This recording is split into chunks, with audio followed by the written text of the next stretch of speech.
Шымкентте бір кісі үйіне шақырды, әйелі жаңағы көзі көрмей қалған, мына жамбасын сындырған, алдында қолын сындырған.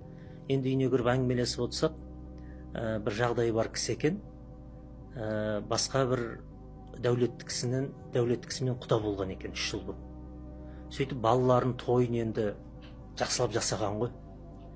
Сонда тойда отырған біреу әлеуметтік желіге түсіріп, жаңағы екі құдағи бір-біріне жаңағы сый сияпатпен, алтынмен атысты ма білмеймін ғой, енді бриллиантпен атысты ма, соны түсіріп салып жіберген. Екі құдағи тойдан екінші күні екеуі екі жақта құлаған. Мынаны көріп отырсыңдар, әйелімді дейді, бір рет қолын сындырды, міне көзі көрмей қалды, тұрса болды бір жерін сындырады, екі көзі көрмей қалды. Құдағиымыз өзі 3 жыл болды, неге жақында неге жатқызды дейді, жындыханаға. Бастан толық кетіп қалды дейді. Яғни шейх соны оқып, солмен жағаны күйеуі, әйелі, ұлы, 2 қызы 5 адамға оқып еді, әйелінен ғана жын шықты. Басқалар таза болып шықты.